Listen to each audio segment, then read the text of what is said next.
Saif al-Islam. Gaddafi didn't escape justice. He survived in chaos instead. The Western-educated heir to Libya who faked his reformist image was exposed, sentenced to death, and forced into hiding, vanishing completely from the world. Today he remains one of the most wanted men alive, yet nobody knows exactly where he is. But we managed to pinpoint where he has been hiding, and you won't believe where he now lives. From billions of dollars and being on top of the world, to hiding out in the dirtiest places on earth. His story of deception, survival, and mystery remains unforgettable. Today we are going through everything, so sit back, relax, and watch how Gaddafi's most dangerous son has evaded capture for this long. If we have this decision, we would have bombed the armed militia. They have tanks, they have machine guns, they have arms. Saif al-Islam Gaddafi was born on June 25, 1972, in Tripoli, Libya. His father, Muammar Gaddafi, was the revolutionary dictator who ruled Libya for over 4 decades. His mother, Safia Farkash, was Gaddafi's second wife. Growing up, Saif was exposed to immense wealth, power, and his father's eccentric authoritarian rule. But unlike his father, Saif was raised completely differently. He received a Western education, studying architecture in Libya before earning a master's degree and eventually a PhD from the London School of Economics. He was fluent in English, sophisticated, and positioned himself as pro-democracy and pro-reform, at least in the public eye. This carefully crafted persona would define his rise and ultimately contribute to his dramatic fall. As a young man, Saif became the unofficial heir to the Gaddafi regime. He was seen as Libya's proper future, the person who would modernize the nation and take it forward, away from his father's chaotic legacy. The West trusted him far more than they ever trusted Muammar Gaddafi. International leaders welcomed him. Universities hosted him. He built his legitimacy as an intellectual and reformer, not just as a dictator's son. Saif was articulate, charming, and knew exactly how to navigate the international stage. He gave speeches at prestigious institutions, attended elite gatherings, and presented himself as the bridge between Libya and the modern world. He promised political reforms, civil liberties, and democratic progress. Everyone believed him. But behind this polished facade was a completely different reality. Saif founded and ran the Gaddafi International Charity and Development Foundation, which on paper existed for human rights, civil society, and political reformation. It sounded noble and progressive. However, the foundation actually negotiated with terrorist groups, dealt with complex hostage situations, and operated as a shadow arm of the regime's foreign policy. Saif handled the immense wealth he controlled strategically and in private. He didn't flaunt it publicly like some of his siblings. Instead, he used it to build influence, maintain international connections, and run state affairs behind closed doors. He operated as his father's most trusted advisor, the regime's chief negotiator on sensitive matters, all while maintaining his reformist image to the outside world. For years, this dual existence worked perfectly. The public saw a reformer. The regime saw a loyal son. Western governments saw someone they could work with. Saif played all sides masterfully. But everything changed in 2011 when the Arab Spring swept across North Africa and the Middle East. Protests erupted in Tunisia, then Egypt, toppling long-standing dictators. Soon, the revolutionary wave reached Libya. The Libyan people took to the streets demanding freedom, democracy, and an end to Gaddafi's oppressive rule. They expected their champion, Saif al-Islam, to stand with them, to finally deliver on all those promises of reform and change. This was his moment to prove he was different from his father. On February 20th, 2011, Saif appeared on national television to address the nation. The world waited to hear him side with the protesters. Instead, he delivered a speech that shocked everyone and revealed his true colors. He didn't call for dialogue or reform. He threatened civil war. He warned of rivers flowing with blood if the protests continued. He backed the regime completely, backing his father over the people he claimed to champion. Overnight, his carefully constructed image burned to ashes. The dictator's son the West trusted had chosen blood over democracy, power over principles. All the trust from Western governments vanished instantly. The reformer was exposed as just another brutal member of the Gaddafi regime, willing to kill his own people to maintain control. The Libyan civil war exploded across the country.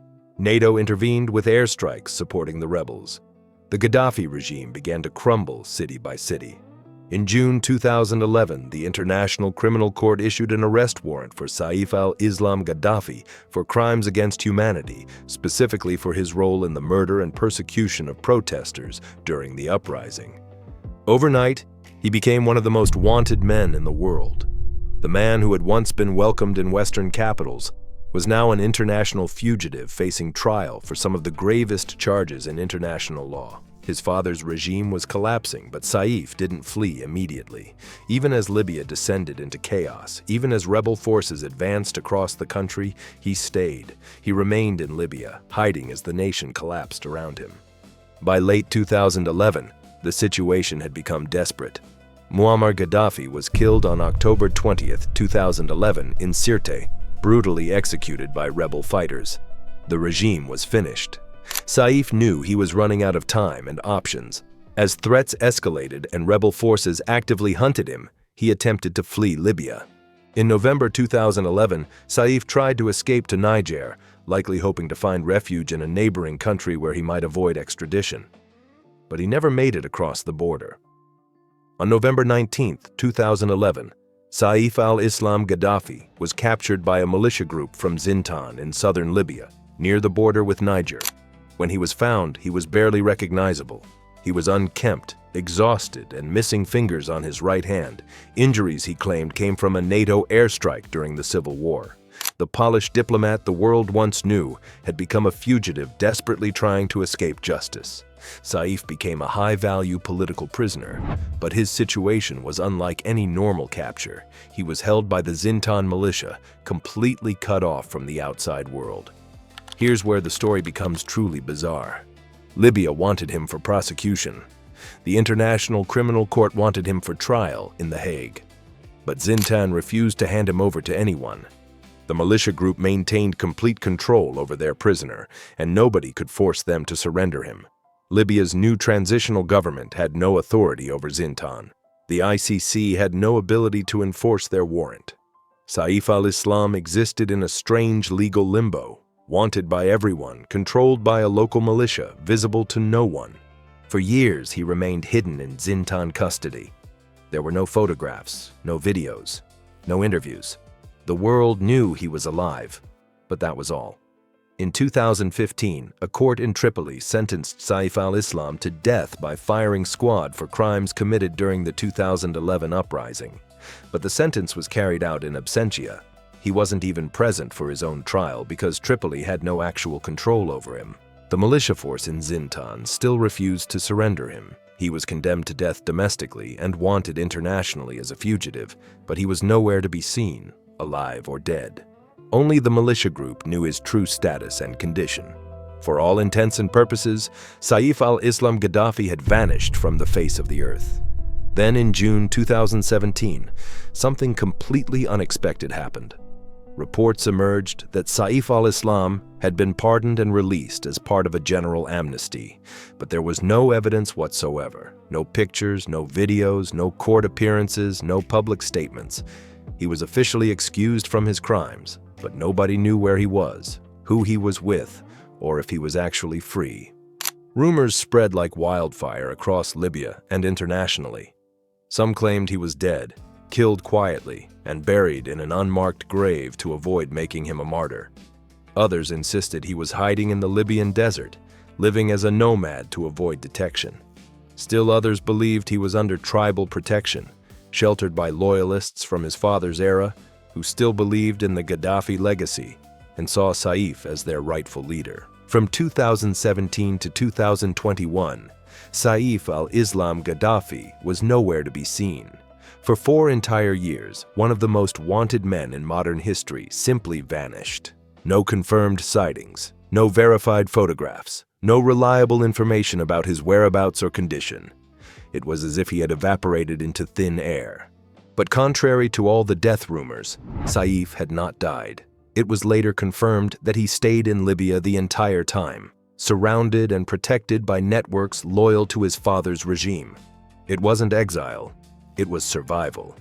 He remained hidden within Libya's borders, moving between safe houses, relying on tribal connections and old loyalists who still saw him as the rightful heir to Libya's leadership. Then, in November 2021, Saif al-Islam did something that absolutely shocked the world. He registered as a presidential candidate for Libya's upcoming elections, despite the active ICC warrant against him, despite his death sentence. Despite everything that had happened, he wanted to return to power through democratic elections. When he registered, photographs emerged, the first confirmed images of him in years. He looked older, his distinctive missing fingers visible, but very much alive. At first, Libya's Electoral Commission accepted his candidacy, sending shockwaves through the country and the international community. Could the son of Muammar Gaddafi actually make a political comeback? Could he become president? But then Libyan courts blocked his candidacy, citing his criminal conviction and the charges against him. He was officially barred from running. Most people expected protests, legal challenges, some kind of fight from Saif. Instead, he did something that's now become his signature move. He simply vanished again. No public statements, no appeals, no interviews. He just disappeared back into the shadows as mysteriously as he had emerged. His last known location was Sirte, the coastal city that was his hometown and where his father Muammar Gaddafi was born and raised. Sirte holds deep symbolic significance for the Gaddafi family. It's also where his father made his last stand and was ultimately killed. For Saif to be there carries heavy historical weight. Today, Saif al-Islam Gaddafi is believed to still be alive and still in Libya, protected by a network of supporters, tribal leaders, and former regime loyalists. But there have been no confirmed public appearances since his brief emergence in 2021. No new photographs, no videos, no interviews, nothing.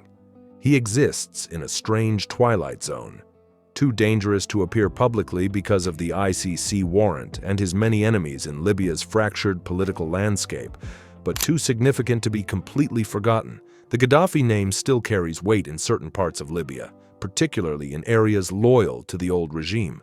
Some believe he's waiting for the right political moment to return when Libya's government becomes even more unstable and fragmented. Others think he's simply trying to survive, living quietly under tribal protection with no real political ambitions left. The truth is, nobody outside his inner circle knows for certain. The mystery continues. Where exactly is Saif al-Islam Gaddafi hiding? Is he still in Sirte? Or has he moved to another location under cover of darkness? Who exactly is protecting him and how long can they keep him hidden? Most importantly, will he ever emerge from hiding again? Or will he spend the rest of his life as a political ghost, haunting Libya's landscape without ever truly returning to public life? The man who once seemed destined to rule Libya, who fooled the entire world with his carefully crafted reformist image, now lives in complete obscurity.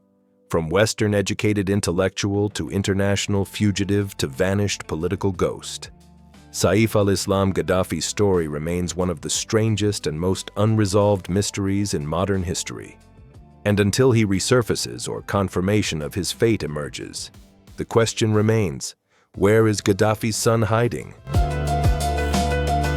And the funny thing that they represent, or they're fighting for democracy and human rights.